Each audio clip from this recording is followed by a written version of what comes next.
everyone. This is the Easy Allies podcast. I'm your moderator, Kyle Bossman, the Dark Prince of Nerd Media. And joining us this week, Michael Damiani.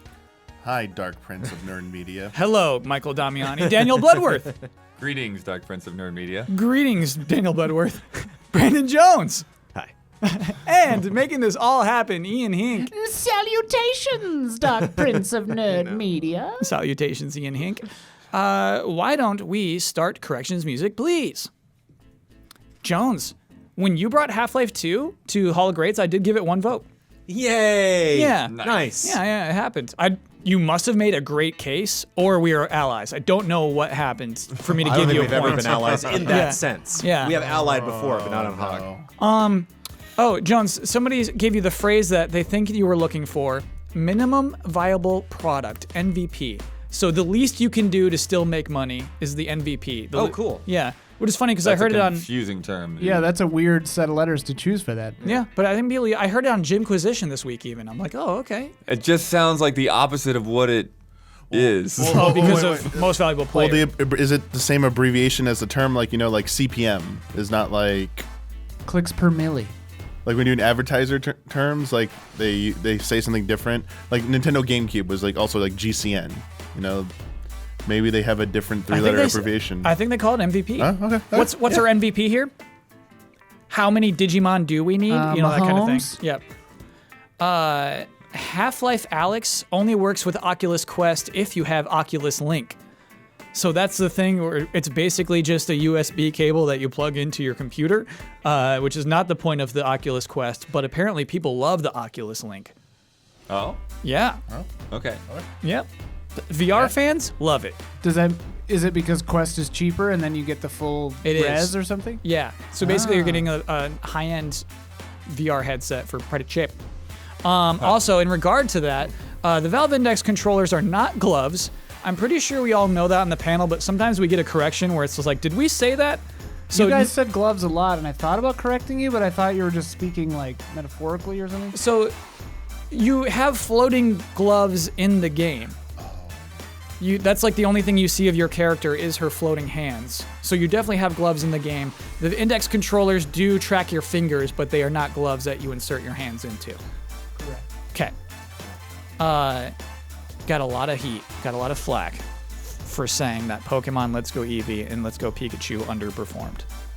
A lot of people going, 11 million copies? That's underperformed? Okay. Maybe do your research next time. And so here's why I say underperformed. Here's why I say this. Is because the Nintendo Switch underperformed last year. And you're like, 30 million copies? That underperformed. Here's the thing though, is Nintendo makes predictions for how well these things will sell. I believe they thought Pokemon Let's Go and Let's Go Pikachu, Let's Go Eevee would have sold more than they did. I think they thought it would just push more consoles than they did. And so when I say underperformed, that doesn't mean it sold poorly. It means performed less than it was presumed. Didn't meet expectations. Yes. The 11 million was worldwide sales. Yeah. The only thing I can think of that in your defense, Kyle, maybe is initially out of the gate, like NPD sales. Maybe I don't know this, but would maybe NPD sales were behind like other territories. So maybe other territories carried the slack for that one. I don't know. I remember it being like one of the results they put out, their quarterly results. It had just either each version or them together had just only broken 1 million. And it seemed, I was like, oh, that seems like a little slower than usual. But that's just for our territory. I think it did launch slow, and apparently it had long legs. Yeah, that's what I would guess. So maybe initially that was like the the knee-jerk reaction. I will say, defensive Pokemon fans, not my favorite fans. And corrections music, please. It's time to play Santa's video game advisory board. This is, of course, where Santa Claus, who's just not very good at video game presents, he asks for us for advice on wishes that he receives. Has he learned Unity yet? Oh my gosh. I think he just kind of waves a wand and the games come together. Oh, okay. But yeah, it's still not easy for him. The elves code it. Yeah, and probably a lot of elf yeah, work. Yeah, if we're being honest. And so he can't spend all of his time making all of these game wishes come true. He's got to make some choices. And so he sends us some of the things he's not sure about if they should exist or not. And we decide, the panel decides, if these video game wishes should indeed be gifted this very Christmas. Dear Santa, I want a big, epic RPG like The Witcher 3, but I want to play as a kaiju. Thanks, Jayzilla. Ship it. Now, if you're not familiar with the word kaiju, that just means giant monster. Godzilla-sized monster, a city-sized monster. It's like a big bakemono. Yes, a big Bakuman. I hope that helps you. This is a great. Yeah, I mean, I think this is a great idea. I mean, Yeah. it feels so vague that it's like I don't know what to say for or against it. Like it just, like sure. You're not lit up immediately when you hear this idea? Are there other kaiju? I just have like questions. Yes, please. Are we leaving the planet? No. Okay. Are there other kaiju on the planet? Yes. Okay. Are we all fighting against them? Or any of those are our friends? Are we getting quests from them, or is this the kind of thing where we're kind of working with some humans, and so they're the ones sending us on quests? I think it's- you say Witcher 3, and there's got to be some sort of like interaction, Yes. dialogue wise. Are there romantic storylines? Yes. Most with other humans who do give us our quests. Okay. Yeah. Can the kaiju talk? I just need that cleared up, but The kaiju can talk, yes. Okay, so they're like Mothra. Yeah, but yes, they're not cool like Mothra. Well, right. Yeah. But they can at least communicate psychically with human beings. No, I think they talk. Like you asked. In this I, one, they literally just speak. I think they speak, Oh, yes. awesome. Even With big better. booming voices. Oh, great. is there a character creator? Is there like one title? Yeah, there is a character creator, yes. Nice. Yeah. That's This just keeps getting better I and better. super love it. want to Good play hook. this. Yeah. Witcher does have like big bosses. I haven't played Yeah. Witcher, so This is almost like dull in Because- its coolness, you know? Wait, I thought Witcher does like the opening. I had to when catch you say a griffin. RPG, I'm thinking like the boss is usually way bigger than you. I So if you're already a mean- kaiju, the boss would have to be like Not planet. kaiju-sized bosses, no. Yeah. So well, I meant like in relation to Geralt, how big is any? I fought a big griffin in like the first half hour of Right. Witcher 3. But that's what I mean. Like that's like smaller than like a Dragon's Dogma boss. Yes. Okay, I get you. Yeah. Like So, scale. Yeah. we're trying We'll to say get like scale one here. and a half times your size will Okay. be the boss fights. Cool. Kaiju variants, like King Ghidorah, is like huge compared to Godzilla. You know. True. They're big. I was just envisioning a Different fight sizes. where the boss was like as big as the planet or something in the sky. You know, just this huge fight. That's the final boss. That would be awesome. Yeah. Yeah. Yeah. I mean, we're not leaving the planet though, so We're stuck on it. Sorry, Jonesy. Oh yeah, I'm just by the end of that game, you know, it's just gonna be a parking lot, man. I mean, you're just gonna. do you go I've gone underground everywhere and crushed into everything. tunnels? There's like underground combat. There is Kaijus underground go into combat, but and it's then- all dark. You can't see. Ooh. Unless you blast your mouth laser. Can Yes. you incidentally crush NPCs underfoot?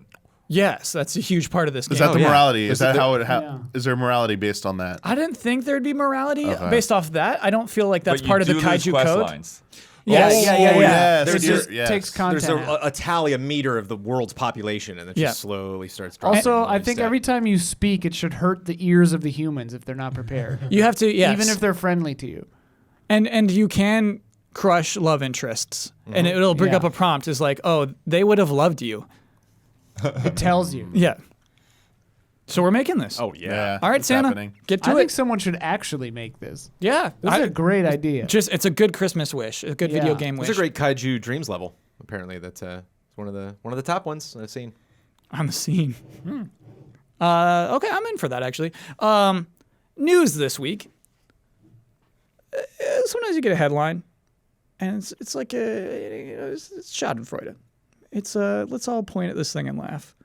I don't know if I'm totally up for pointing at it and laughing. I think we can have a little discussion. You're not. This is fascinating. Yeah. You're not ready to laugh at this. I'm not ready to. Maybe you'll warm me up to it, Jonesy. Okay. Battleborn Oh, okay. is on its way out. Yeah. It's dying. What's Battleborn? Battleborn is Gearbox's other franchise. What's Gearbox? So Gearbox is the The guys that made Aliens, Colonial Marines. What's Aliens Colonial Marine? So that is a first-person aliens game. Cease this bit, please. What's a game? Is this a game? So the rollout is why this is interesting, right? Lots of Yeah. online games get shut down. So immediately, without warning, this game was not for sale on PC, PlayStation Store, Xbox One, on digitally. Delisted. Delisted immediately. So we can't go to those virtual stores and get those, but I mean, we could still go to GameStop. GameStop's got to have a Battleborn, right? Oh, sure. So yeah, there is still that. The in-game currency will become unavailable after February of 2020. So a few months from now, we won't be able to buy the in-game currency anymore, which sucks because I love to save time when I'm playing games. And then finally, in January of 2021, the game will go offline forever. And you're like, oh, okay, so that's just the offline modes? No, that entire game was online only. And so no one will be able to play that game single player for the rest of time, presumably, unless it's posted on some private server somehow. And you reviewed that, right? I did, and I went back to watch it just out of curiosity when I saw this news. I was like, oh yeah, let me just take a stroll down memory lane. And that was before I got the booth, before we had got that back from Viacom. Oh, and so so- that you could just hear. I had my headphones on. You can like hear the garage. I was Yeah. like, oh yeah. It's got stars. It's got crappy VO. It's Early Easy A. early easy A, baby. Early Easy A. But it did have like a single player campaign where you didn't have to play with anyone. Oh man! And stuff? Yeah. I played through that, but I when I went back and listened to that, I was very critical of like how you bring in other co-op partners and how they have to. You can't just bring in a guest; they have to be like on an account, like on a PlayStation account, on an Xbox account. They have to beat the first level to even like join you. Like, Right. if you're just jumping into an online, you're like, oh, I want to play any mission. It's like we'll randomly select the mission. You can't like pick it. There's just a lot of weird. Restrictions for a game that was like just seems super. It's very not Borderlands. Like Borderlands is just very like go nuts. Just You're run right. around the It world is and- kind of, at least when and it's have online. fun. Yeah. And it was just very strangely restrictive. So yeah, if you go to a library after February 2021 or January 2021, you rent out Battleborn. Right. You take that home. That is a worthless disc. And so there's a conversation, and I had this thought on the drive over. Maybe I'll throw this at the panel, who doesn't seem too bummed about Battleborn going away forever, but about game preservation. And so, in a weird way, panel, I feel that games are preserved almost better now than before. Even though this game is going to be deleted forever, we will have access to complete playthroughs from hundreds and thousands of people, maybe thousands of people, of what the game was like to play when it launched. And I almost feel like that is a more accurate preservation than we have of an NES game. Because when we More play, accurate? yeah. So if we can play through an NES game, right? We can play through it. We can die down the pits. We can play all those levels ourselves. But people discover like new secrets like 20 years later. Like you can't Sure. do that with a video. That's an exception. The secrets are an exception, yes. But you get a better impression of what this game was like to people playing it at that time. And we don't really have that for most NES games. Oh, you're saying you don't get people's reactions? Yeah, and so I Okay. almost feel like this area that we're in now with so many Let's Plays and live streams out there, that almost like I almost prefer this type of preservation we have now than simply having ROMs of old things and looking back and saying, haha, this is old. Do you know what I mean? Right, but there's also the level of we don't know how long these streams are going to last. Yes. We don't. Anything you could get unlisted. YouTube could say, "Hey, anything that's fewer than 1,000 views, we got to get rid of. It's just taking up too much space." Yeah. Yeah, I like it's an interesting thought, Kyle. I mean, there's definitely a lot of value in seeing how a game was viewed upon release, like how it was consumed, how it was experienced. Because no matter, I mean, I think it's easier to go back and play in any. Okay, let me rephrase that. For someone who grew up in the era of an NES game to go back and play it, that's not too terribly, like they can kind of like put themselves into that mindset. But for newer generations of people, they will never have that. Yeah. They have to go back and play this antiquated game that they're going to be like, wait, people played this and stuff. Where to them, it might be more valuable to go and look at videos and be like, hey, that looks familiar. These people are getting excited and cheering and all this stuff about this game. That's what they do now for like Fortnite and Apex Legends and Dota too. I would And, love to like, watch somebody's first playthrough through Sonic 2. Like, how fun would that be? Yeah, like I get that. I think there's definitely value in that. At the same, I mean, honestly, I know you weren't advocating for one over the other, Right? But like, I think both, like they both work and so well together. I think both should be equally pushed for preservation. One, documenting how it was when it came out, and two, preserving it so anyone could try and play it, you know, in the future. Yeah. Well, I mean, that's why there's so much work being done to preserve magazines and advertisements and all these things. It's like that's a good point. Trying to get that culture as well. I think the magazines are super important. That's yeah. literally like how a lot of us go back when we do like retrospective stuff like that. It's like digging through old interviews, it's digging through magazines, it's digging through like old news report stuff about how people viewed the games. And like it's kind of funny to go like watch some of those, like what was the one like special on like video games, like the new Super Nintendo's coming out, and it's like these like this TV news anchor talking about the Super Nintendo like it's just like the weirdest thing ever, and it's like, it's a video game. Like, they superimpose him in the F-Zero car. Yeah, like they don't get it back then. Like, this is something new and unique. Oh, yeah. I remember like a lot of people didn't understand the idea of a new console. I was like, I've already got a thing that plays video games. Why do I need another one? Mm-hmm. Whereas like now we're so used to the cycle. Like, but, like something like that is going to get like I think lost over time. Like obviously if anyone's like teaching a class on it or someone's doing the research, be like, oh, games were new back then, it was different, but like you don't really get the understanding of like,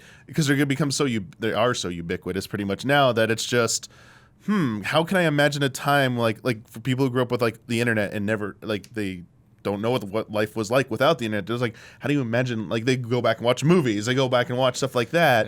And like it's definitely valuable for that. I definitely think that's very worthwhile. The funny thing with this game is because it's online dependent, they're to some extent, I guess because of the cost benefit analysis, whatever, it's not worth it to them to put in however much, probably a lot of work it would take to make it so you could play it offline, like to preserve. Right. You know, like the disc would still work or whatever. Like they've even decided like it's not even worth it to us to do that if it's possible. I don't know. But I mean, but they're killing this game. Like they decided it's financially not worth it even to try to patch offline capabilities into it. Yes. And I should make clear it was a 2K call over a Gearbox call. Oh, sure. Yeah. They is somebody. They is the business people. Didn't they kill this when they made it? Because this was the way it's built. It has to be online. Yeah. You know, for a lot of games are built this way. For reasons I don't understand. Like it's just, Oh, I mean, I guess Ghost Recon Breakpoint's the same thing. Like you have to it's got to log in to Ubisoft servers. Like you have to, Yeah, and but I think that's the thing where the difficulty was this comes in because you're talking about going to GameStop and getting a disc, but I mean the disc is kind of irrelevant already. Like even from day one because of all the patches and stuff that we have. And particularly a couple years later, like the game has been transformed so much that like the disc really, I mean, it installs some assets and some textures and some things like that. But who knows how much they've transformed the game since it came out? New characters they've added. And that's such a good point. Like, I mean, obviously, like MMOs and stuff like that. Mm-hmm. Obviously they're private servers, but like in terms of like patches, content, balance, updates like that, you may be able to play a version of a game once it's taken offline. But like to be able, even when you're playing it actively. Like a version of a game, like playing Final Fantasy 14, you cannot play a Realm Reborn, that exact experience. You can't play it that way anymore. So much has changed from how things work then that today to Shadowbringers that it actually visually to the average person might not look like that, but there are so many things that don't exist anymore, and they're gone for good. It's like that, like part of this. I feel like we talked about this at a previous episode or something like that. We talked about a lot, game preservation. But basically, my point I tried to make then, I'll make it again here, is that for certain games, especially games as a service, it's really disheartening when a single player game or a game that can easily be an offline single player experience is lost to time. Like that really shouldn't happen. When it comes to an online game that was meant to be played with other people and a community game as a service, I think even if you bring it back in some if you had a way to play it by yourself, it's not the same. You aren't getting the real experience. It's almost not worth it at that point because it's doing a disservice to the game, and you're not getting like a legitimate experience of what it was like to play it. Which, as you said, you started this conversation, Kyle. Yeah. Videos of that would do you better in that situation because then you'd actually understand how it was played, how people were playing it versus I'm gonna solo this and like that people used to do with 24 people or 72 people or 100 people. It's like that's not even remotely the same. Yeah. Are we sad about Battleborn in particular? Sad for the developers. Sad for people who have worked on this and we're proud of it. Because it is a very colorful, crazy game. And that was that's why you're sad. That's why I said in my review, I'm like one of the things. Well, it's one of the critiques that Brad reviewed something that was an Overwatch-esque game. What the heck? Hello. The Epic game? Boss Key. Cliff's game. Yeah. And he said one of the things that's hard is Lawbreakers. Lawbreakers. Yeah. When you're looking across the field, it's not like, oh, it's that character. You're like, who's? I don't. Like these, they don't stand out. And like the characters in Battleborn do stand out. Like the way they animate, the stuff that they do. Some can fly, some can't. Like it did do a good job of really like making them. If you have like more than one person like in a match, like you can. It definitely changes the personality of the match. I just like a lot of Gearbox stuff. The jokes are hit and miss. Like the world, I thought really wasn't as developed as it was. It kind of an interesting story. So it's frustrating that like people that did do a good job making these characters distinct and like kind of setting up a cool story, and we're just like kind of doomed from the start because the game wasn't. It just wasn't going to last. And it's interesting that on one hand, I'm sure there's people out there that their job is game preservation, so this stuff just absolutely kills them. It's kind of like I imagine the same people that handle like animal conservation that just like are screaming into the wind about all these horrible things happening around the planet, and just like nobody's really listening. But I'm sure one's a little different than the other. Yeah. Not to them. I mean, like to a game concert, like to somebody who's trying to it probably conserve these still is games. different to them. A species. To a the living person species? doing it, like to the person actually involved in it. Like Yeah. it's their job. You could say like I care more about someone else's job than I do my own job. I can If say I that, spend yeah. night and day, 5 days a week for 20 years doing something, like I care very much about that. And it's not I'm not saying that like a game is more important than a life. It's just that frustration of trying to communicate to the world that this is a tragic thing and it doesn't seem like people are listening. But at the same time, like, when I go see a concert, I can't repeat that. I can't I'm going to go back to that Michael Jackson concert I went to. Like you can't, that's it. So it's like other art forms, like this is just the way it is. There are some experiences that you absolutely cannot replicate.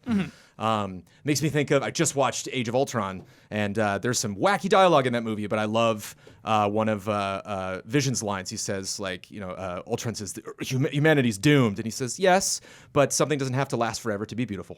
So it's like, yeah, there is kind of like there is a beauty to the tragicness of some of these things. To something being, for me to talk to somebody about Resident Evil Outbreak, and it's like, you missed it. Like I have played that. I played it with bots. I kind of got a sense of it, but it's like, no, you had to be there at the time. The latest news section on the Battleborn website hasn't been updated since 7/29/2017. Yeah, that's why I don't think it's that funny that it has to shut down. It just kind of seems like a natural thing for the game at this point. Yeah. We've had our jokes. I've made fun of that Yeah, penguin. I mean, even it lasting for an extra year from now, it's quite a long time. If anything, it overperformed. And that is a sad thing as well, of just like, you guys can play for another year. And it's like, well, what a sad year. It's weird. I kind of want to jump in. So let's jump in. I want us to kind of jump into it. Okay. But we can't. We have to go to GameStop. Yeah, we gotta buy go it. to GameStop. Okay. Yeah. I wonder if I can re-download it if it's like PT. Oh, yeah, you can it's re-download like PT. If you you have to have it. Oh, I do want to, after February? Yeah. Yeah. No, I'm pretty. You should be able to re-download it until the servers are shut down. PT is a very odd case. I don't think that and happens. Scott That was a very Pilgrim. Those are like the two Scott that just always Pilgrim, jump to yeah, I mind. was gonna say. Yeah. Scott Pilgrim, you can't download it. I think you can re-download it if I've already bought it. Yeah, Scott Pilgrim. I think so. PT was just wiped, dude. That's Yeah. super, super. PT was a hit. That was a hit piece. Yeah. Like they murdered it. Yeah, We're out to kill because they it. didn't see it as a real thing. They just saw it as an ad. They were angry. I feel like Battleborn's legacy is such an interesting part of this generation of so many launched new franchises that I think would have worked a generation ago, but the collective consciousness just rejected them. I feel like it was a game plan from 8 years earlier that just was. Jones, you said they failed from the start because of the online only. I feel like this thing, there was no whiff of success coming from this thing, despite how hard it was marketed. To me, Battleborn was it was a victim of being 6 months too late or something. Because as soon as Overwatch showed up, and it's bye. It was. Yeah. That was the joke, but it was also the truth. And I feel like that happened a few times this generation. I feel like we've had a few of these huge launches. This is budget out of control. They really believe in this thing, and we're never going to see this again. I feel like, rarely is the first one out of the gates, or even one of the earliest ones, generally the one that ends up being the dominant popular entry in that genre. I mean, everyone likes to point to, something like League of Legends, something, but was it Smite came before it, or not Smite, what's it called? Defense of the Ancients. Dota. Not League of Legends. I got genres backed up. But sorry. Anyway, yes, Kyle. Lots of stuff came before it. Yeah. Yes, that came out before it. I'm trying to remember the game. It wasn't Smite. There was something else that came out. It had a nickname or something like that. It was hugely popular, and then League of Legends came out and just raffle stomped it. It wasn't Smite, because Smite's still going. Sorry, not Smite. It had a nickname. What was it? It was super popular. I think it's still semi-popular. Can't believe I can't Rather than remember. the Blizzard one, I went to right? an event for it at Game Trailers. I can't remember it. Cue corrections music. This is bonkers because I don't think this game exists. No, it does. Heroes. Hone. Heroes of the Storm. No, it's not Blizzard. What does it stand for? Hone? HON. Yes. I'm trying. Google that because I don't. Heroes of New Earth? No. That's HON. I'm trying to jog my memory. It's along this line. It exists. I promise. I'm not Heroes crazy. of New Earth is an online battle arena game. Yeah, was it this? Dude, I don't know what the hell you're talking about. But I went to an event in San Francisco for it. It was massive. They had it was big money. Flew the teams out. Everyone was talking about it. It was the most talked about entry in that genre. And then League of Legends came along and was no one cares about this anymore. According to Wikipedia, the only quote-unquote MOBAs before League of Legends in 2009 was Defense of the Ancients, Minions, and Demigod, and then it was League of Legends. And then it was Avalon Heroes and Heroes of New Earth. Monday Night Combat. League of Legends came out first, but League of Legends, okay. Didn't League of Rise Legends of have the a Immortals? long, quote unquote launch period or pre-launch period? Didn't it have troubles at first or something? Realm of Titans. Yeah, there was something about it having trouble. Anyway. I don't get. We went on the a huge statement tangent, you're and I trying to make. apologize. But Yeah, the what's point is, it's not very often the first one out is the one that becomes the most successful one. Usually, people iterate. Oh see, yeah. Oh, that anytime That's we what I did, was trying to get. anytime we yeah. did top 10s or retros or anything Yeah. and mentioned something, it was that wasn't Doom, wasn't it? Bleeding Wolfenstein 3D Edge wasn't the first. Right. EverQuest wasn't the first. We got that a lot because we were talking about audio logs last week, and it's okay, Yeah. yeah, we know there are others before it. That's the Steve Jobs story. He didn't do anything first. He just made it prettier, bigger. Did anything like Destiny launch this generation? Did we have any big new IP that just really worked? Oh, that worked? Yeah. I was going to say Anthem. Yeah, Anthem was. but didn't work. We have I think Ubisoft's got Watch Dogs and Washington D.C. guns. Division. Oh, Division. Yeah. Yeah, I would I say like that title. Washington, D.C. I would say those are close. Those are successful big IP launches. Man, looking at hero Platoon's shooters, a little weird because it's sort of cross. I don't know what you consider the Wii U and Switch in terms of the way this generation plays out. Yeah, I think you'd have to consider it last gen. Quote unquote hero shooters don't seem to have a good success rate. They don't. Looking on the Wikipedia for what is categorized as hero shooters, there's Battleborn, Evolve, Gigantic, I was Lawbreakers. gonna ask if Gigantic's still Actually, up and you running. go slower. This list Paladins. might be really fun, Yeah. actually. All right, the whole list, it's pretty short, so we could do the whole thing. Okay. You want the whole list? Yeah. All right, The Amazing Eternals. This is by year, by the way? It's alphabetical. Oh, okay. Okay. Apex Legends, Okay. Battleborn, Evolve, Oh. Gigantic, Oh. Gunslinger Stratos, I don't know what that is. Sounds cool. Lawbreakers, Monday Night Combat, which was also under the MOBA list, I think. Monday Night Combat was, I think, a little big for a little while. Yeah, I feel like it was. And then there's Outrigger or Outrigger. Outrigger, There's yeah. two T's, so it seems like Oh. Outrigger. Then there's Overwatch, of course. Then there's Paladins. Is that the Epic one that got shut down? No, Paladins was Smite Team, right? It was the free-to-play knockoff. Paladin sticks around. That's on Oh, Switch. what's the Yeah. Epic Play one Paladins I'm right thinking now. of? Where Dude. they gave away all the I try to remember that. The Yeah. name of that. 'Cause I Quake knew- Champions, Super Monday Night Combat, Team Fortress 2, and Team Fortress Classic. Also, there's Bleeding Edge, which is like another was a hero word for shooter. legend. Yeah, Legends. this categorization is weird. It's like Well, Bleeding Edge is not in that. but it's- Apexers. Yeah, it starts with a P. Rocket though. League, to answer your question. Just for the big franchise, big new IP. Oh. That's kicking Yeah. ass. Is that this gen? Yeah. Wow. Right? Again, Yeah. what you're considering definitions, because now that I think about you're talking about Splatoon, and Splatoon came out after Watch Dogs. I think. Paragon is the one I was thinking. Paragon. Nice. Ooh, Paragon. That wasn't even on there. That's like a MOBA, though? Is it And they didn't give that a year. a MOBA? Yeah, they killed Yeah. They that. pulled the rug Yeah. out from that real quick.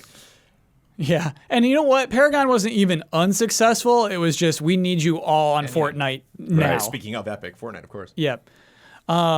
That's an interesting list. Yeah, that's what a misguided genre hero shooters turned out to be. It's just, yeah, the Overwatch was successful and others tried to do it. I don't know. But that was like the thing. Yeah, it was weird. It's like it was hard to play Battleborn and know, did you make this game because you wanted to make a hero shooter because you were like, hey, there's a lot of buzz. This is gonna be the franchise, or is this like really, really the thing you wanted I'm to still support? pretty sure they came up with that name. I don't think hero Oh shooter no, was a thing. Pitchford screamed that from the rooftops. And the other thing too, like the story is about literally every single star in the universe has been wiped out, and this is the last star in the universe, and everyone is gathering to save it, and none of this story is serious. And so you're just like, well, why is that your plot? You know, Right. like That's funny. Why is that? You know, Yeah. it was just very strange. Like I remember they had I saw this in the review. Like to get the lore for every character, you had to level them up. Yeah. So like you didn't know until they were level 100 who they were, what was going on. like at level I'm sorry, 75, you'd be like, oh, neat, a little blurb about this guy I've put 80 hours into. My God. It's like what a weird. It makes the things from Destiny. What are they? The little books. What are they called? Ugh. Grimoire. The Grimoires. grimoires. Yeah, it makes Yes. those look less antiquated. And Radical Heights was a battle royale, not a hero shooter, right? That is going to be an interesting Wikipedia entry in another year. Radical. Yeah. Yeah. How many failed battle royales there were? Yeah. This next segment is more like, let's just have a discussion panel. Because I was thinking about doing this thing where I ask each of you to bring in a video game you're thankful for 2019. And then I'm thinking like, I struggle with this constantly. Like, am I feeding into this weird thing of marketing? How thankful should we be for video games, these products that people still charge for money? Do you know? Like, I feel like sometimes it's like, thank you, here's my $60. You know what I mean? And it's just like, you should be the one being thanked. You are giving money. You are paying for video games. And so I kind of want to maybe start there with this idea and maybe just that broad question of how thankful are you for video games? I'm thankful when a game I spent my money on is good, because that's rare. Isn't that what you should expect? I don't expect that. Yeah. Okay. No, I think that's a fair thing. Like it's a feeling of gratitude I get a lot of times for video games. Yeah. I'm like surprised. Yeah. And gracious when a game is good. I'm thankful Hideo Kojima still has a job. Yeah. I'm thankful that this is an industry where a very strange man like that just kind of gets a blank check to just do whatever he wants. That he can be treated the way he was by Konami from outside observers. Again, like I was not there, Right. Behind closed doors. Yeah. But the fact that every now and then for all of the toxic wrongness that can just come pouring out of this industry, that like something like that can have, that we can, people talk about like speaking, voting with their dollars. And that, that seems like an example of that, like a Kickstarter without a Kickstarter. Death Stranding was reportedly the most successful debut for a new intellectual property in Japan, ousting Judgment. Ooh. Wow. Because I just Googled, hey, is Death Stranding selling well? Because we'll see if he gets to keep writing blank checks. Yeah. And it seems like it did in Japan anyway, but the number was only 189,000, so Big in Japan. that's big in Japan, I guess. I'm thankful for Ultimate Alliance 3. That's like one of those games How that are I you was like, thankful for that? Really? Because it just doesn't seem, I did not think that would ever happen. I thought that was a dead franchise. But yeah, John, should we be thankful for a thing that you have to go buy? It is a weird thing. Yeah. I get it. I mean, I am brand manager, so it's like I definitely do appreciate things in that strange way. But Yeah. like just every now and then, it's like Shenmue 3. There's just some things that you just don't think are going to happen. That's where SSX is for right now. I've just like written that off. Just like, that was fun while it lasted. It's just not a viable thing to bring back. No one's really kind of solved that issue. Kyle, let me ask you this. If having to pay for it is your metric of should we be thankful for this, then like almost everything besides like nature is out. Because it's like you have to pay for music, you have to pay for books, you have to pay for movies, you got to pay to go to a museum to look at art. Most of the time, you know what I mean? So it's like almost everything you're thankful for, you pay money for. You're thankful to have a house, you're thankful to have clothes. So like why is that metric important to you? Yeah, it's weird. I mean, obviously you got to consider, friends and family. I'm thankful for my baby boy, but man, Yeah. you should see that price tag. Yeah, I know. Yeah, friends are expensive too. Yeah, they are. Yeah, how many times do you like end up not going out to eat with somebody just because I can't afford that right now? I guess I think of it, Ian, in terms of our editorial value. As people who are, weekly talking about video game headlines, how responsible it is to feel gratitude. So like right now, to give you a very depressing example, I am grateful for Breath of the Wild 2 simply as something to look forward to next year. You know what I mean? Like, at least there's Breath of the Wild 2 next year. Yeah. And it's like an actual feeling I have, an actual gratitude that I will end up, using money to support someone else for. And so I wonder, like, if that makes me editorially, like, worthless. I mean, if we all hated video games, this would be a bad job.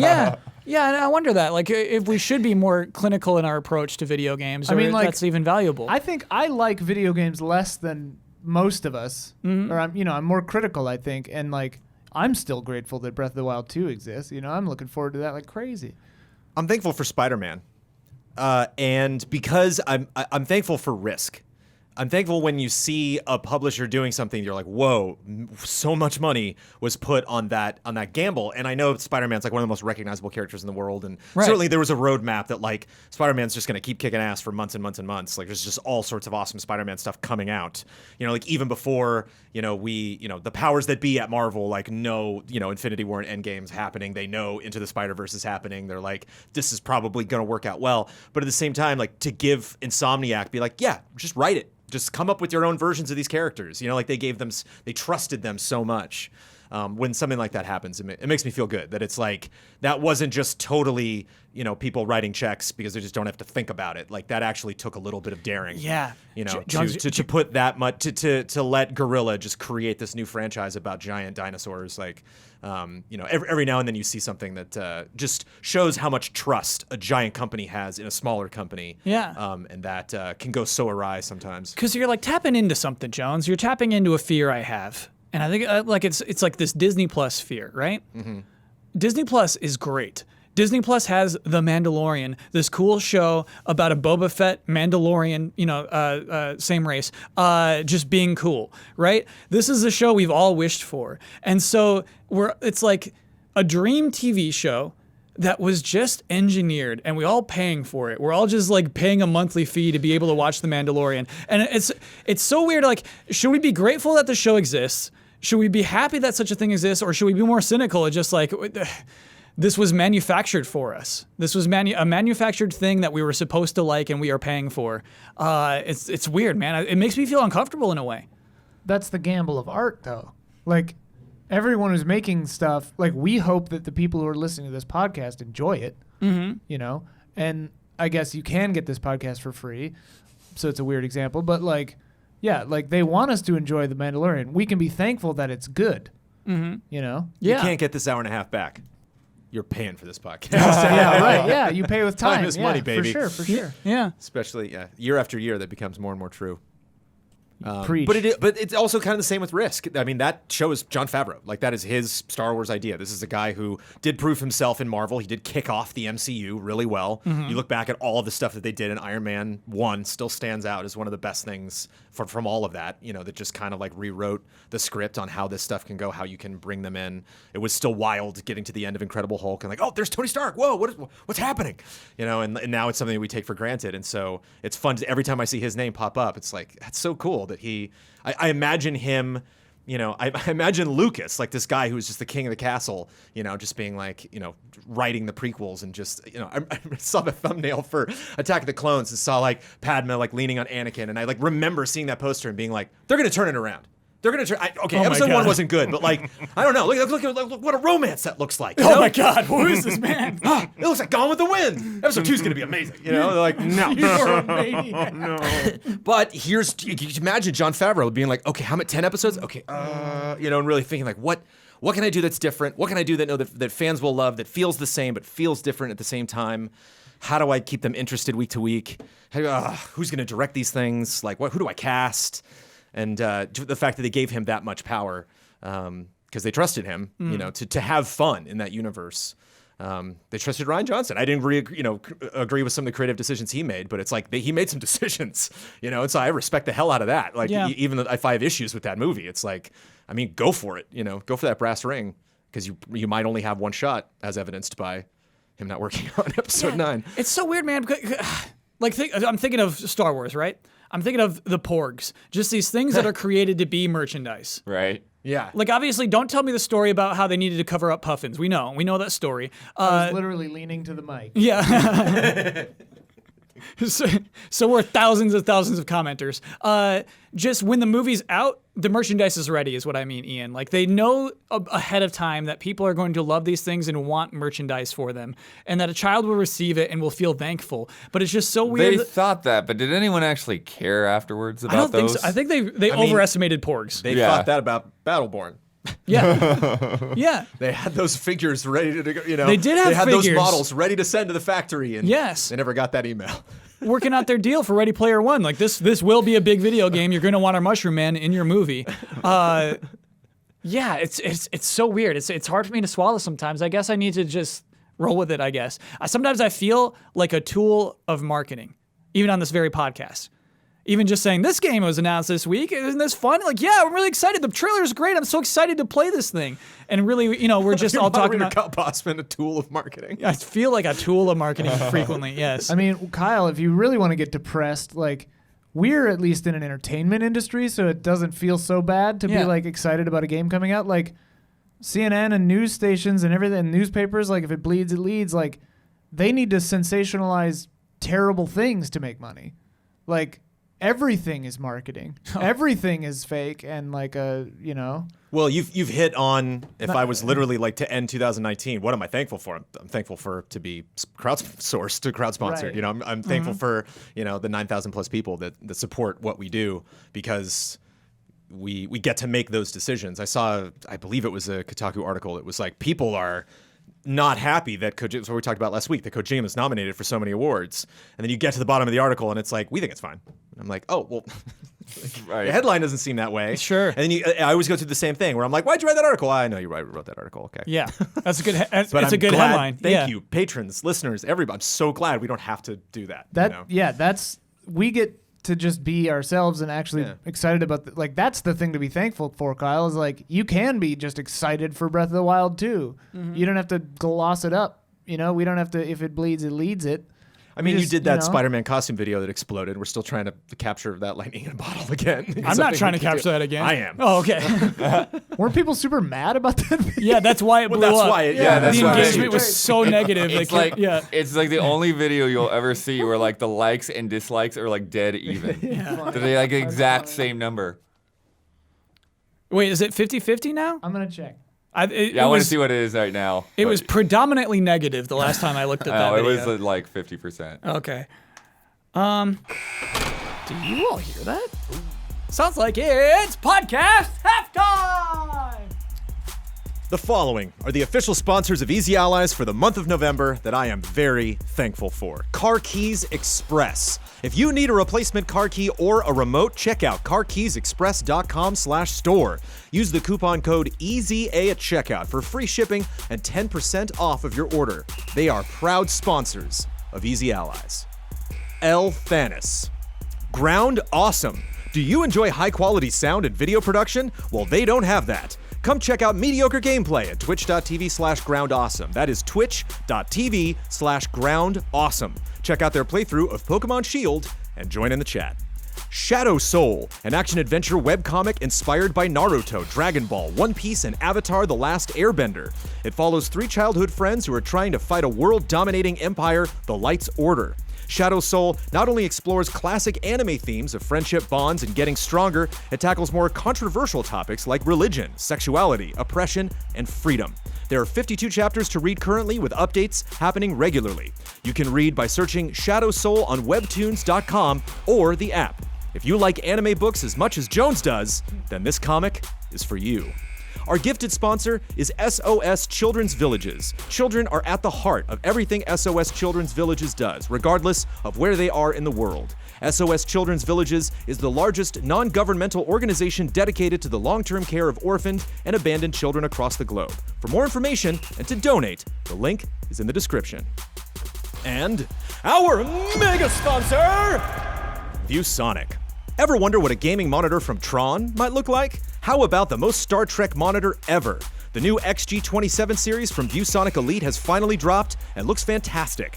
Featuring innovative nano IPS technology, a 1 millisecond response time, and 165 Hz refresh rate, your monitor of the future has finally arrived. Visit viewsonic.com/elite to learn more, and for giveaways and updates, follow @ViewSonic Gaming on Instagram and Twitter. All of these links are available in the description. Thank you to our sponsors. Thank you, sponsors. It must be said, I will never say the words mega sponsor ever again. Ooh. That's it. I mean, this is, we will have mega sponsors. It's not officially mega sponsors. What do you mean? I'm making the announcement right now that, a lot of listeners probably know, and it really won't be affect a lot of you in a huge way that listen to this podcast. But all of the sponsors that you have heard of from the beginning of Easy Allies have all been funneled through our Patreon at the highest tiers on our Patreon. Mega sponsor, podcast sponsor, and Frame Trap sponsor. Mega sponsor meaning, if you just listen to the Easy Allies podcast, of the Easy Allies podcast and Frame Trap at the same time. We are going to be joining the Roost Network, which is going to handle ad sales for all of our podcasts moving forward. And we're doing that so we can take, for many, many, many reasons. If you're curious, you can go to patreon.com/easyallies. Just search Roost, and you can search. If you actually go to the front page, there's a link right there. Bada bing. There you Bada go. boom. Bada boom. And but primarily because, as you can tell, if you're a longtime listener of this, we like to talk about games. We don't like to talk about ads that much. We're just not that good at hunting for those sponsors, really correctly valuing our podcast, growing our how much we make and how much we ask for ads. It's not the way you do it. So we were reaching out to a company that knows how to do it, that is going to handle that stuff for us. But it means that we are not going to handle that through the Patreon. So you never know. ViewSonic might one day work with Roost, and they might become a part of the podcast, but obviously not something we can guarantee. And most likely, we will not say names like Car Keys Express or Elfanis or Mango or Beaten Down Brian or all of the wonderful, wonderful, kind of mom and pop shop podcast sponsors that we've had in the past. So kudos and a love and respect to all of them. Thank you so much for the support. Scorn, of course. I mean, that was one of the things I was thinking today, and I might do that actually next month because we don't know. We might not have any sponsors for the month of December. Sure. Because we're transitioning into this new batch of sponsors. So I was actually toying with that idea of maybe just like doing a shout out to all of our old sponsors over the years. Sure. Speaking of shout outs, if you are interested in being involved in the Easy Allies podcast and 3 other podcasts on Easy Allies, Frame Trap, Reaction Shots, and Friend Code, we got everybody for those hosts. Yeah. You can go to patreon.com/easyallies, join the shout out tier, and then we will mention your name during the podcast, but you won't get a big fancy read. It'll literally just be your name as indicated by your Patreon account. Now, I heard rumors that there will be, if I'm a patron, when I'm listening to podcast halftime, there won't be any ad reads. If you get the podcast early, if you get the podcast through Patreon, that'll be an ad-free podcast. So if you check us out on YouTube, you will get those ads. But if you check it out on Patreon, no ads for you. Now, if I like ads, I just wait a couple of days. Yeah, you just want to wait 2 days, and then you get the big Great. Which, hey, if you like ads, I thank you. If you're like, ooh, the way you talked about MeUndies, Jones, just really elevated it. I'm uncomfortable. I do want to thank everyone for. There it is. Yeah, we have a really nice update. Thank you for doing the thankful conversation. I appreciate that panel. Ian has an update for us. Yeah, it's pretty close. The review, Kyle reviews every Spider-Man costume is 5K down votes and 5.1K up votes. So you edged it out. Thank you to the 100. Positive. Thank you to the 100. That 0.1 means something to me. That 0.1 gets it. Well, the 5.1 gets it. That's a lock for Spider-Man 2, right? No, I'm never doing that video again. I hate that response. What are you, afraid? I'll ask again. Yeah, okay, all right. Okay. Man, I don't think I've ever felt more misunderstood than in the comment section to that video. Man. Misunderstood. Yeah. Check out the comments of Easy Update sometime. Sure. I feel like, before we move on real quick, I feel like it's important to note for those who haven't heard about the Roost thing is that they're just partnering with us, or we're partnering with them for the ad sales thing. They don't have any creative input. There's no ownership stake, nothing like that. It's Roost, not Rooster Teeth. Yeah, just Roost. Specifically Roost. Owned by Rooster Teeth. That Roost is, but or it's a subdivision. I don't know. But yeah, no corporate overlords or anything like that. Nothing to worry about. Just wanted to mention that. The way you said that, no, I'm nervous. Yeah, we had a good thing going. and then, If ooh, anyone hey, ever wait a says, minute. look, it's not corporate, there's some red flags that go up. Feels like a salve of some Yeah, I sort. get nervous. These are nothing but green flags. Don't be nervous. there's no hidden agenda. This week in Joker news. Oh, this is just disgusting. The Joker pooped in one of Jerry Seinfeld's cars. Which I mean, one? He's Which got one? enough. It doesn't say, but I mean, probably one of his convertibles. Was it the Aston Martin? I mean, I don't know cars. It looks like James Bond's car. Is that the Aston Martin? That's that's an Aston. yeah. Martin. So a it's, Jaguar. I guess That's the one of 'em, Joker. yeah. Could be a one of BM Dubs. Yeah, I guess he pooped in one of those. It's Oh just gross. man, that's a bummer. Yeah. You can reupholster. That's fine. It's time for the gaming game. This is the Oh man. Oh. Yeah, this is fun. So what's happened here is a bunch of games have just released. It's hard for anybody to pick. Maybe they're about to have a little holiday weekend and they need to determine what to play. The panel's going to help Ian, who you don't even know what to play this weekend. I think Ian has to play this weekend. And so each of our panelists will represent a game. Ian will ask them a series of questions. They will answer honestly as that game. Ian will then guess which person was representing which game, and in the end, choose a game to play. Pass that down to Jonesy. Cool. Thanks for passing that down. Oh, guys. so you Appreciate know Yep. who gets which game? Yep. Daniel Bloodworth, Michael Damiani. Peek at those. Do not reveal what those are. Just peek at those. To listeners, they're opening a little envelope of a game that they will now represent. Cool. Ian, do you have a question prepared? I shut my eyes so as not to accidentally see anything. Oh, right, because you have the overhead camera. The overhead camera. Through. Yeah. We'll go 1, 2, 3, right? Jones Jones is Bloodworth? 1. Okay, yeah, that's fair. Yep. So that will be Bloodworth 2, Damiani 3, to everyone listening. Game number 1. Yes. I appreciate a big package. Will I be disappointed with you?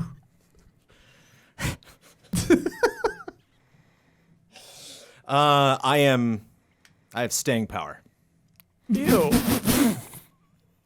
This segment is canceled. We did it. This is the last time we're doing this. That's so gross. What does that mean? That's so gross. Okay, so what game are you? Contestant number 2, Daniel Bloodworth. I like to, what would he give you? I like to catch things, but I like to stay safe. That's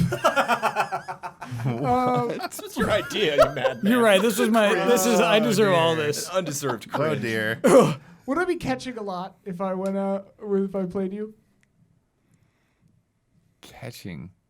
Okay, that's a good answer. I don't believe so. Oh. Okay. But say something sassy that would lead you to get the date. That's the second half of this.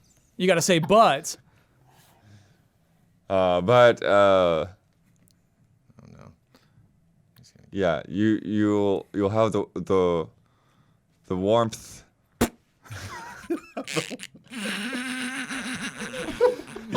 You'll have the warmth. You'll have the warmth. of fond memories. okay. Okay. Oh God. Game number 2 is a No. sweetheart. Yeah. Game number 2 is a sweetheart. Yeah.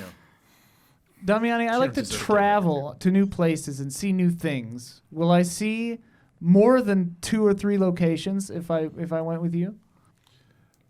Oh, you'll see plenty of locations, but you're gonna have to be stuck with a big, familiar, same-looking area for a long, long time. Oh So my you better God. get used to it.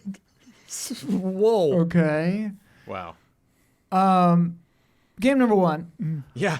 I like to. I don't like to live in the present or the past or the future. I like to live long, long ago. If I went with you, how long ago would I be? Let me just say that if you and I were to go on an adventure together, it would become legend. Wow. Okay. God, this is so hard, Kyle. Why do you make me do It's so hard. Okay, I have an idea for Jones based on that.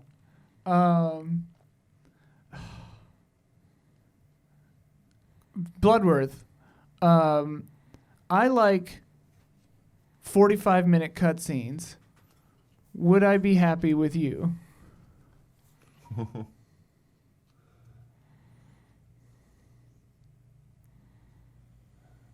I believe that you would be somewhat satisfied, but not entirely. Okay. The honesty. Somewhat. The honesty. Okay. Damiani, I don't like to be confined when I'm playing a game. I like to be able to game on the go. Would I be happy with you, or would I be disappointed? Oh my God. The urge here is to lock you up and never let you go. Because I want to add you to my collection. But I'm definitely open to taking a travel here or there to a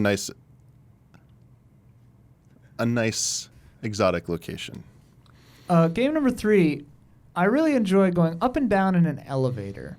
Would I have a nice time with you? Unfortunately, I'm a little flat, so hopefully you like it. Hopefully you like it that way. Oh, okay. I guess my guess was wrong for So you. I just want to make it clear to listeners at this point. If anyone talks to you this way, Run. do not engage with that person in a romantic relationship. Yeah, This is run not- away. These are red flags. Oh, jeez. Not the way to do it. How many guesses how many more You questions? get do one we- more question for Jones Yeah. and one more question for Blood. One for blood. Okay. Yeah. Bloodworth. If we were to do a double date Ooh. and I were to bring one of the allies, should I bring Michael Huber? Absolutely. Okay. Jones. So if I were to go with you and we were out trying to become legends, could I get most of the content for free, but then to see the end of the date, would I have to pay $40? No, I'm a one-stop shop. If you go on a date with me, you'll get the whole package. Okay. Okay. But I Ian, think my guess was wrong. it is now time to determine who you would like to play this weekend. And remember, you know what? You don't have to guess it right. You could just say, I want to play that game based off its description. Yeah. Okay, well, based on the descriptions, I think Blood sounds like the nicest time. I think it's Shenmue 3. Yes. Nice. Okay. Yes. I thought Jones was Destiny 2 because he literally used the Become catchphrase legend. for Destiny 2. But I guess that was wrong. So now I'm not so sure. But you originally thought it was. Let me just say this. You were on the super right track, and Jones, for some reason, was misleading on purpose. I thought it was Fallen Order at Yeah, it first. is. Oh. Well, then what? I don't know. I don't know why you did that, Jones. What am I supposed? Yes, we're gonna get in the Millennium Falcon and go to their asteroid chase. It's like he literally said like the beginning of that. You nailed it so hard. I'm like, Well, yeah. then I got confused because he used the actual But I did literal... confirm what you said. I did say yeah. Yeah. Yeah. If you Yeah. go with me, we will go on a legendary adventure. Okay. Yeah. Okay. But you said become, become legend, legend, which yeah. just Yes. happened to be the catchphrase of It's true. Destiny. Fair. I thought Damiani was Luigi's Mansion Yeah. 3, but I've you got no thought that. idea. Nope.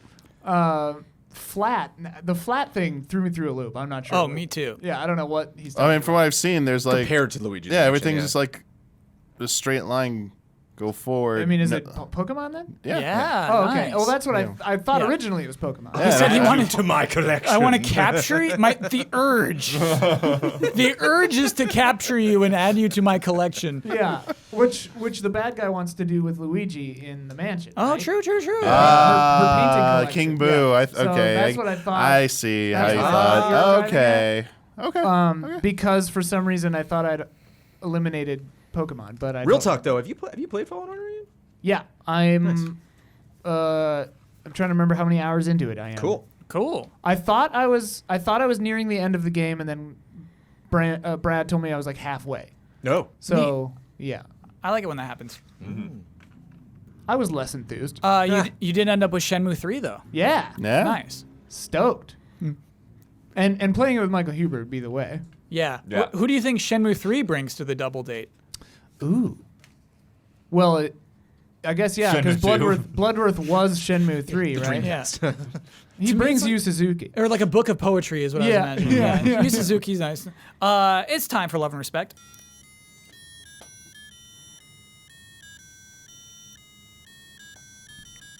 Love and respect. Let's do this. Hello, allies. With the Game Awards coming up in just under 3 weeks, I've been thinking about something regarding the nominations and categories. The Game Awards feature 2 exclusive indie awards, one for Best Indie Game and one for Best New Indie Studio. I really like how this can often times spread the word about some great lesser-known games to the masses, but there is one group of games who are virtually locked out from the Game Awards, no matter their quality. I'm talking about Japanese visual novels.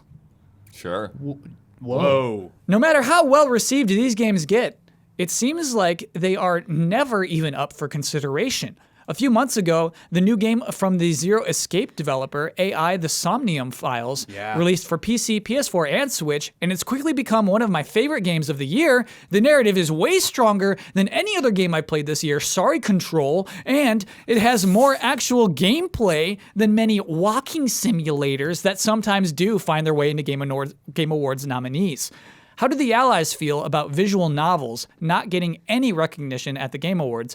Personally, I would love to see them at least pop up in the Best Narrative category, if nothing else. Love and respect, Phil. Yeah, I mean, Best Narrative seems like the place for it to go. So I find this question interesting because that is the truth of the matter. Visual novels get shafted constantly, by myself included. And why is that? Lady Killer in a Bind won some stuff at IGF a couple years ago. AI Somnium Files, I was gonna play it, and then my friend Jason, who loves all the nonary games, which I believe are maybe the same guy, said it wasn't very good. So I said, okay then. There's definitely been a lot of buzz for AI, but yeah, I don't even think even any of us have had a chance to dabble in it. And so I think that's one of the things. Like when it came out, like September, right? August or September? Yeah, month. something like that. September. That was like insane. a terrible month to release Yeah. anything because games just kept getting released. So I think that probably has something to do with it. July 25th. Oh, July. So, okay. So actually, that wasn't too bad then. I think there's no month that game could have launched in to be represented in the Game Awards. Like even the Zero Escape games don't pop up. Oh, no, sorry. That was wrong. Okay. It was September. Oh, okay. Nice. September 17th. I don't know why Google thought that. Maybe it's a Japanese release or Japan, something? Maybe. Well, no. Oh, okay. Okay. You did bad, Google. Sometimes, yeah. You do Sometimes release date, wrong. and it's like Google's like, this is when it was. Yeah. Like, what did you Maybe it read? was a delayed. The Japanese release date was actually after the North American release date. Interesting. But yeah, so I think that's a big part of it. And then the other thing, I mean, Huber and I were both like, how is Life is Strange 2 not in this category? You know, it's... Oh, for best narrative. Yeah. And it's, you know, we've talked a little bit about, you know, how some of these things shake out, but it's, you know, there is a almost like a strangeness, like there's this detached sense of how the nominations and awards get determined, right? Because it's like we all among ourselves figure out like, okay, what are we as an outlet going to vote for? Mm-hmm. But then after that, it just goes into, you know, math. It just becomes math. Yes. You know, and so it's like, well, all of us, 80 outlets or however many there are that have not talked to each other, have just put our chips into the wind, and whatever the math comes up with, that's what it comes up with. Whereas if there was some way for us to somehow all get together and discuss it, we probably would come up with a completely different result. Right. I mean, that's how Oscar nominations work, though, too, right? Yeah. It does come down to math. It always Yeah, I mean, will. because the quote unquote more accurate way would just be logistically kind of impossible. Right. And that's why people campaign for Oscars. Right. And Yeah. I think that's, honestly, Ian, I think that's what it would take, is campaigning for visual novels.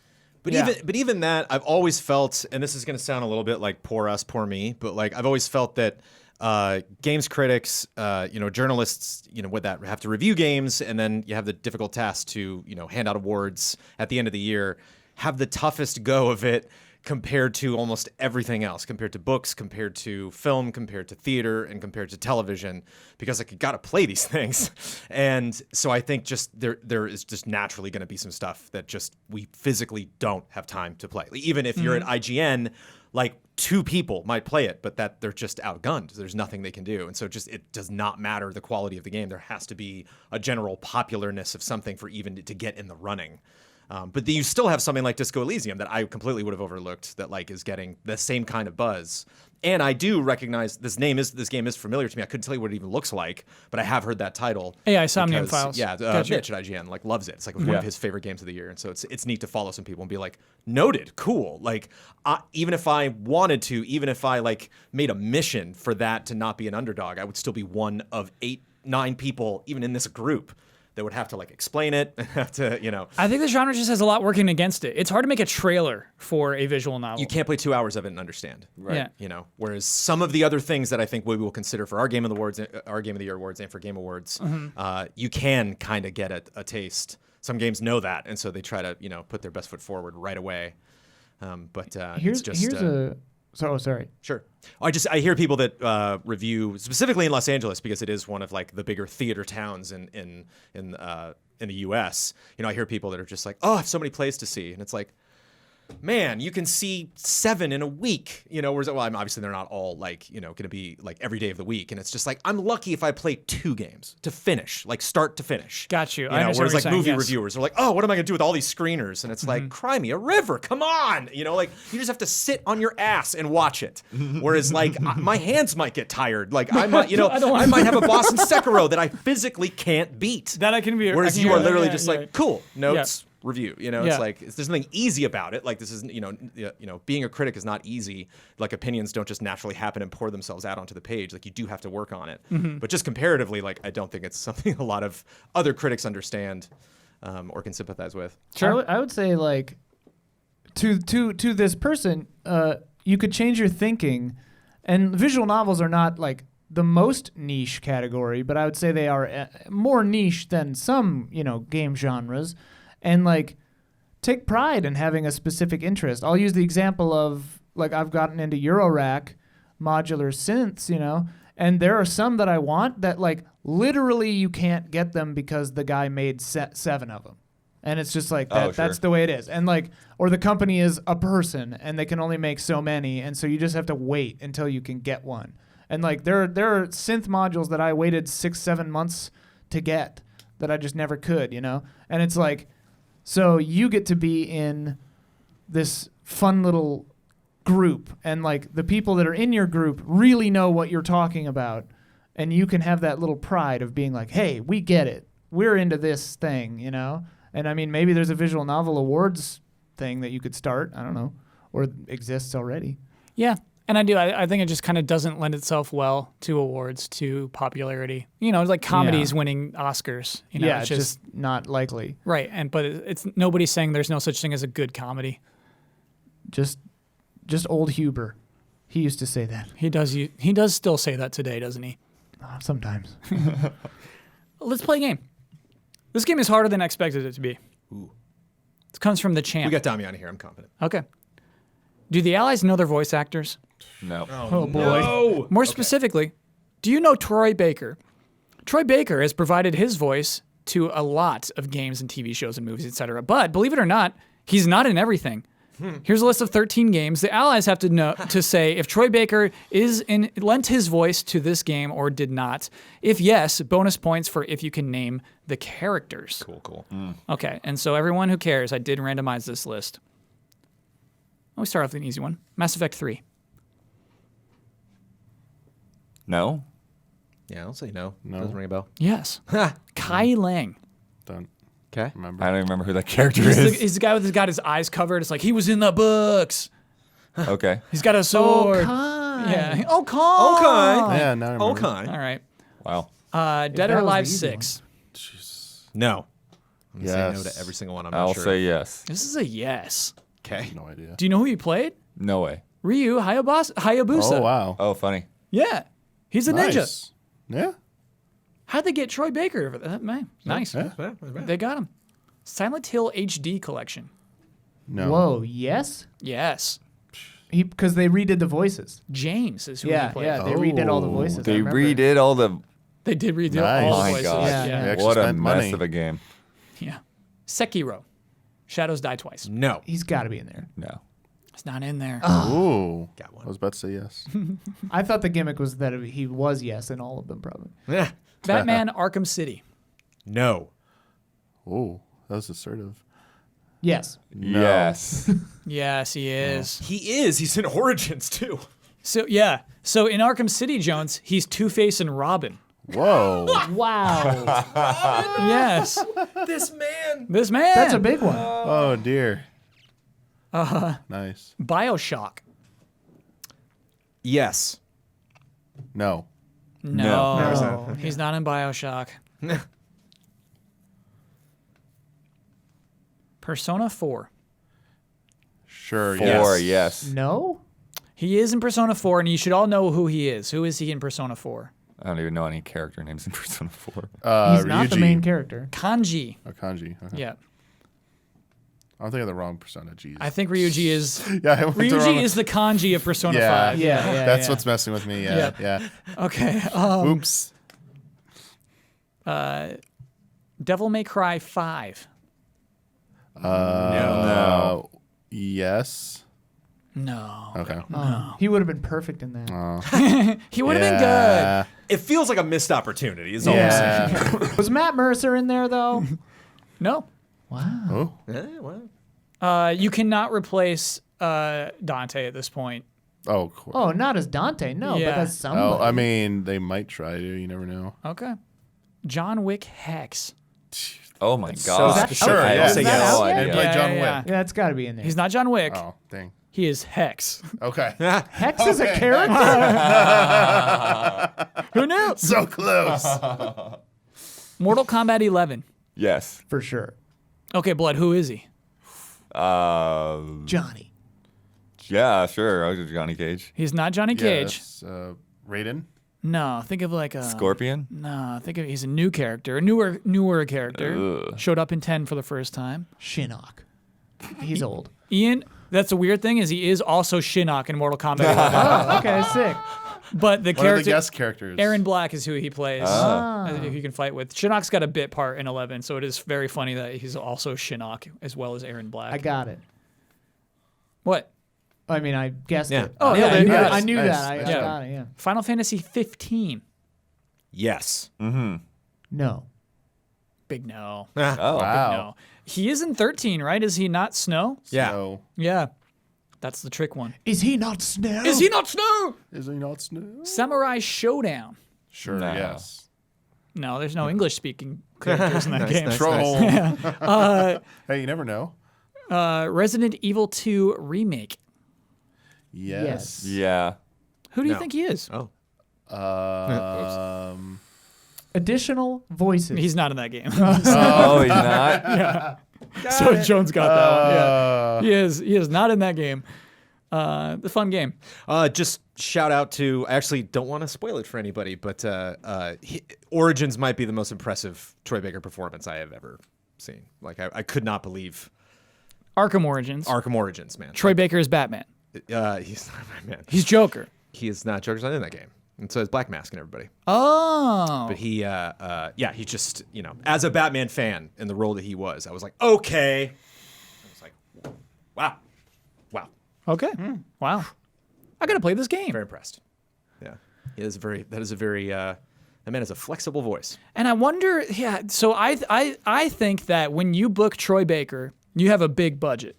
You're going union. You're spending money on your voice acting. You know what I mean? And so it does give me a different impression of how serious you take your voice acting, which is a silly stance to take. I understand. But like seeing him in Dead or Alive 6 is like, really? You spent that money? You know, it's wild. It's pretty cool. He is that guy for the video game industry. Have you seen the footage of them shooting the first scene of Last of Us with the balls all over them, like No. the actual outtake of that? This was floating around on the internet, and like at the end of each of the takes, and I didn't know this actually. I think it's fascinating. At the end of each of the takes, they had to like stand up and do T-pose T-pose, to yeah. just kind of recenter them for the take.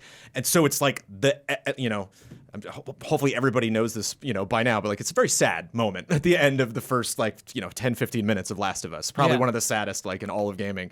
And right in that moment, just literally like that second when they yelled cut, they all got to stand up and do it. And, like several of them are just tears streaming down their face. Yeah. So funny. What a weird biz. Yeah, I bet. Honestly, I think like even film can be that weird. You know what I mean? Like, okay, and reset. You know, sure. it's just I think I think of Robin Williams in the 1 Hour Photo, which is a terrifying Robin Williams performance. But the director said he was busting us up before every single take, and he would have like an incredibly uncomfortable scene where he's like torturing people, and he would just be like joking. Oh, we going okay, and then would just snap into character. Yeah. And so all the other actors would be like, all right, it's easy for you to do that, man, but now I got okay. You know, so it's that kind of energy. Don't joke with me. Yeah, bottled up in that movie. One last one. Got a little quick one. From Robert Cassidy. Hey, allies. Just wanted to give a quick shout out to Respawn Entertainment. They put out 4 large games since 2014, and each one has been solid. Yeah. The consistent quality and large quantity is super rare this generation, especially from publishers like EA. I think the team deserves some recognition for this output. Shout out. And by the way, that was a free shout out. Oh, After this Titanfall podcast, being those cost money. another new IP we were talking about earlier. Fair enough. So Titanfall is interesting. I don't know. The IP is in Apex Legends. If you honestly, like, if we're being technical, yeah, sure. And so you could say Titanfall IP is super successful. It is interesting to think if like Titanfall 3 is coming anytime soon. But you're right. I'll count it for sure. Good job. You launched a new IP in this generation. And it was super hard to do that. Yeah. That was free for Respawn, not for the person who posted it. FYI. Oh, because that was $5 for that person. Yeah. It's, love and respect comes from our $5 and up patrons. Fair enough, Jones. No guarantee Kyle will actually read your shout out if you just send those. So. I will read the text, but not out loud on the podcast necessarily. Yes. Yes. Yeah, if you ever just wanted to send me something vile, I have to read every single submission to love and respect. So it's just $5. Granted, it'll be public, so everyone will publicly see you being vile. But to some Joker fans, I know that's worth it. It's time for bets. Next week's bet is about Life is Strange, Episode 5, which will be released Tuesday, December 3rd. If I go to the top 10 most recent reviews on OpenCritic, how many times will I see the words cry, cried, or crying? Brandon Jones. 8. Daniel Bloodworth. Going high, going 24. What? Jeez. Hold on. So, Blood, you're at least playing this franchise. Is this episode going to be very sad? Yeah, probably. Wow. I would, yeah. Michael There's other Damiani. ways to say it, you know? For crying out loud. Michael Damiani. 10. Okay. So I went 2 because I thought most people just like wouldn't go there. Ian Hink. 14. Let me lock those in. This whole season went by. I don't think you've been that dissatisfied with me ever, Jones. He's clutching his stomach. Last week's bet. Half-Life Alyx trailer launched last week, and by the end of the day, or we were recording, there were 2.5 million viewers on YouTube. Where would that number be at this time next week was the bet. Totally forgot. I think we all forgot we're recording on Tuesday. Jones, you bet 10.2. Huber bet 54. Brad bet 3. We're counting millions, by the way. I bet 14.2. Ian bet 6 million. And currently, there are 8,040,551 views. Now, Jones, let me explain what that means. If it was Thursday, you would have won the bet. If it was Thursday, I'm presuming we would have picked up another 150K. 160K. However, it is Tuesday, which means that Ian, with his bet of 6 million, wins that bet. Woo-loo! Now, let me explain the weight of this to everybody. It brings our totals to Scrappy Little Pigs 24. Hey. Gorgeous Gorillas 27. We're locked out, Jones. That was it. That was the end. Shouldn't have had a kid. Oh, God. Things you do not. Remember, don't repeat anything you hear on this podcast. Don't talk to people. The Joker fans have struck. I learned my lesson for 2020, though, I tell you. Yeah. There Never are repeating them. not Not enough good. new episodes left in December, and I'll explain the schedule. Actually, you know what? I can just explain that now. For us to possibly, feasibly catch up. Because there will be a new episode next week. There will do an episode right after the Game Awards. And then we'll we'll be recording 2 episodes on December 19th, but we won't see the results of that episode until we're back in January. So on the 19th, we'll be recording a regular episode that will go up at a regular time. We'll be doing a Love and Respect only episode. And then while I'm away on my trip home, I'll be recording a special episode of the Easy Allies podcast. However, this is effectively the final bet. We'll still look at the results of this week's bet, but it doesn't mean a thing. Maybe we'll lose by less, Jones, which would be nice. Yeah. However, this does mean that next week we will see the return of Or Wars. And next year, the Scrappy Little Pigs are Done. going to be a BLT. Yeah. Yep. And the Gorgeous Gorillas stick around. I know. Yeah. I have to say, though, pretty good season. Yeah, a pretty nail late in biter the game. for Yes. sure. Ian showed up in Yeah. these last 2 months. I know. It got weird. I was losing for so long. Yeah, and then you won like 3 out of 4 there at the end. That was incredible. I'm just as surprised as anybody else. Yeah. Good run there, Ian. I gotta respect it. Thank you. You gotta respect it.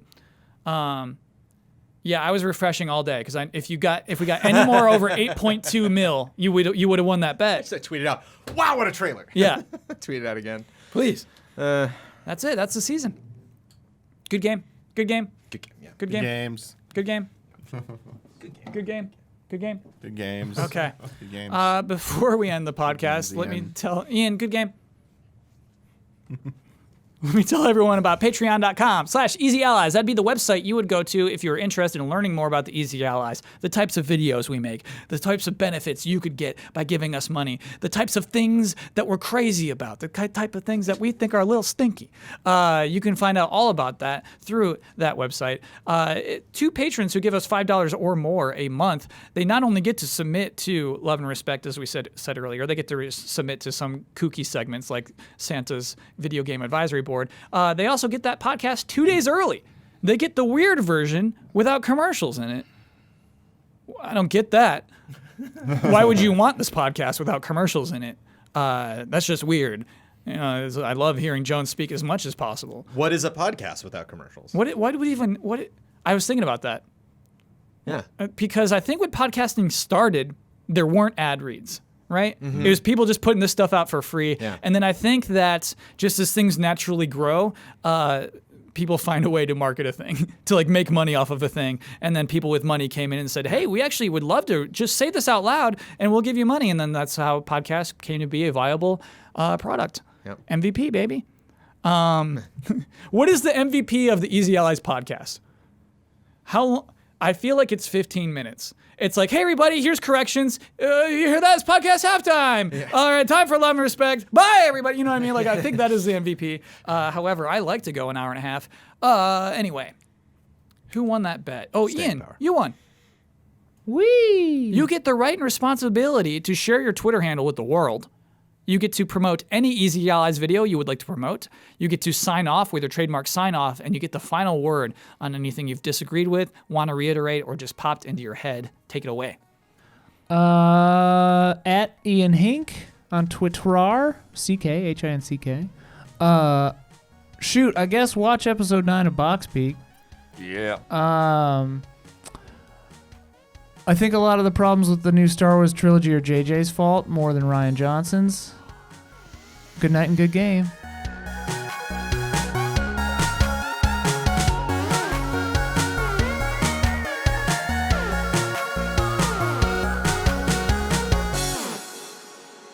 What I'm not a humongous fan of is Final Fantasy VII. What I am a huge fan of is marketing campaigns. Sexy.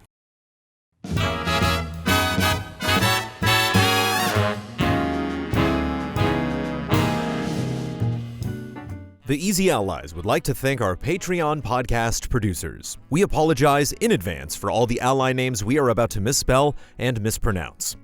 View Sonic, Car Keys Express, El Thanis, Ground Awesome, Shadow Soul, SOS Children's Villages, Accounts Payable, Daventry Vaporworks, Gift of Heaven, Greg the Dark Knight Kettering, Zotig, Nick, Walker Hope, Will Schmuck, Mark Dalga, Bradley Spees, Jay Shee, Paolo Costabel, Jake Musser, Richard G. Flowers, Beaten Down Brian, Dave Red, Zachary Wingate, Jan Tyson, Professor Metal Gear, Dan Sebring, Andrew Reif, Sigma, Tim O'Keefe, Ethan RC, Mick Roper, Robert Stoffel, Alex AI, Corey Jackson, Hayden Hargraves, Valmar, Damnable Nook, Ali Cat, Happy Gaming, Blue Water Blue Sky, Daniel Portillo, Chum Nguyen, Miguel Rivas, Discarded Digit, Jose Gutierrez, Thomas Wigginton Jr., Neil Bruce, Matthew Pauling, Gino Elite, Blue, James Vitt, Luke Bennett, Candy Coated Thorns, G. Levin, G. Ken, Stephen Thomason, Yasser Kerbushi, Hitman 47, Ryan Anderson, Marcel Giroux 17 Froelich, S. Snake 24, Niz Klojgard, Rack, John Burns, Samuel Justice, Brad Lohman, DRD 7 of 14, Brad Grenz, Todd Yurkovic, Joe Burns, Sam Handrick, Andy Drew, Rickster EXE, Lars Berger, Jordan Kirk, FantasyCritic.Games, Stephen Last, The Banana Forklift Killer, Joachim Arovuo, Mango, Kelvin Hartanto, Marcel Markov, David Wen, Jesper Lawson, Oni Blackmage, Matthew Holcomb, Roy Sung, Catherine Lai, Gary James, John Santoro, Neuromod, Robert Crouch, Jesse Blue, Kit Snow, Richard Johnston, Mikhail Aniel, Ritz 1906, Jeffrey Ruchtenwald, Noah Weinstein, Rainier Dennis Bautista, Wavering Radiant, V8 Dave, Eric Gustafson, Paul Sway, Christian Hundorf, Tony Knox, Isun Chor, Forrest, Caleb Ledoux, Mike Hook 1, Vilar, Mauricio Fuentes, Ian, Brian Foster, The Classiest Hobo, Madman Kevin, Silent Consonant, Zintrax, Corey Landega, Unlucky Irish, Modren, Ganzak 009, Paul Bishop, Travis Miosi, Carl Williams, Jake in Japan, Brandon White, Sneaky Gato, Sean Mackey, Gabriel Aberg, Morpheus, David Halverson, Reed Johnson, Joe Rutsky, Nergal 131, Manuel Thomas, Migaz, Adam Sharonbrock, Not Jack, Kurzistav Rogowski, Volker Bach, James Vest, Allison Burt, Jenny Markula, Bjornar Haraldsvik, Blake Bonsack, Thomas Blaze Foshero, Cisco Ace Jackson Garcia, Trizak, Andreas Risberg, Wouter DeHaze, Matthew Holmes, ZK, Eric Maynard, Jose Carlos Madrigal, Fabian Winkler, General Piet, Leon Keys, Raymond Lee, Clay Roberts, JC3, Adam Lindsay, Jojo Denko, Faraz Rizvi, Jeff Easton, Fallen 201, Zoostic, Don Turner, Misuki 211, Alexander Zirianov, Aaron Kirk, Jesse Fish, Paul Nolson, Jason Joint, Edison S. Prada Jr., Febra Gundam, Dimitri Zetas, Travis Ing, Ahmed Al-Rashed, Butt Puddin, Tuttle, Furious Action Gamer, Jonathan and Amy Alconis, Nathaniel Austin, Mac Reed, Haley Hill, Andrew Stoke, Evan Eng, Joshua Vanswall, Kyle Quintero, Sebastian Trier, Aurelien Grenier, Michael Pliskin, Bonnie and Jason Connor, BBC Chan, Andrew James Miller, Wenbo Shan, Stephen Wolfer, Kevin Camposano, Diggles, XWF Outlaw, Circean Studios, Ibrahim Sozer, Jack Cullen, Momo Rashid, W. Crusher, Rickard Enbaum, Michael Clendenan, Breadroll Art, Sean German Efficiency Clinton, Lee Young, Timo Yeager, Eddie Reisner, Chase Caldwell, Christopher Godden, Palkin Stirs and Stirs, Barry, Mikey Mizek Novak, Joey Din, Gon Kef, Kelvin, Adam Henry, Beautiful Kai, Sean Rowe, Caffeine Rage, David Kennedy, Strikeout NZ, Mike Calvi, Bard 91, Anthony Daniel Galvin, Daniel Wong, Hadi Ali, Jameson Anderson, Vincent Foliat, Ahab, Neobear, Matthew Migler, Santiago Carrillo, Alex Glass, Junya Motomura, Mylene LaPearl Vanass, Ryan Ponder, Delisi, Tim Stroffman, Mither Strongbeard, Nycrypt, Line Crown 19, Mons Anderson, Ivan Skogheim, Jai Aldiar, Tom Masterman, Sam Sorensen, Awesome Express, Natabia Ross, Matt Ferguson, Vishal Singh, Helen Y, Felipe Aguilera, William Heaney, Krister Lundmark, Tim Mann, David, Chris the Pianist, Michelle Nubb, Sandra and Richard Acero, Andrew Smith, Anti-Ataraxia, William Haman, Pablo Rodriguez, Jordan Phillips, Yo Butts, Philip Klarskov Jensen, Sun Pham, David Amaro, Michael Bisegli, Alex Monaco, Arthur Henrique Chinaglia, Zach Kaczynski, Jameson Lapine, Nuno Amaral, David Boyarski, Rahiv Maharaj, Ryan Wagner, Pete Cerny, Joachim Wiederberg, Travis Kikowski, Christopher Santos, Eggstravaganza, Gally Gutierrez, Dreams of Caffeine, Chris LaRue, The Fatty Show, Jason Shields, Stephen Cassell, Remy Loisel, Michael Kozachenko, Michael Bologna, Pete Shoemaker, Repus Edud, Cyberboa, Christoph Fatui, Azazel Valkyrie, Alexander McEachern, Jeffrey Murillo, Mazrim Tame, Liam Ahern, Crediar, Jesse Vitelli, A Pack of Puppies, Mr. Anarchy, V. Kira Ray, Tristan Howard, Jason I, Ronka Q, Sean Cornett, Andy Marks, Materia Addict, Rob Middledorp, Robert I, Will Arrowwood, Tyler Wallace, Julius Garcia, Gustav Strombohm, Christoph Packlinger, Alex Lavanier, Nefertiti Jenkins, Malcolm Moschette, Adam, Joel Olson, Justin Chang, Quinn Riley, Robert Ori Einerson, Matt Karwoski, Logan Young, Trevor Thomas, Matthias Clare, Self-Imposed Illegitimate Child, Joel Short, Marco Hernandez, Magnus Rasmussen, Tense George, Dominic Brown, Chad McIntosh, Bunny Chen, Isaac Swanson, Francisco Fialo, Joey and Kate, Raymond Chow, Ian Anderson, Zahid Hosseini Karami, Danpan16, C.S. Lewis, Origachino, Splontot, Ulf himself, Jana, Kim Monk Vonderleith Hagensen Petersen, Colin Hoylman, Thorfkin, Jethrin, Max His Shame Turman, Shanley Ladia, Rerun, Linson Wu, Luis Ibarra, Philip Higdon, Spencer Stevens, Megadet, Russell Bateman, BM5, Daniel Fuchs, Ivan Ponce, Jay Potter, Christopher A. Butler, Sean Essen, Sebastian Urban, Matt Ford, Alec Church, Culinary Stud, Michael Yao.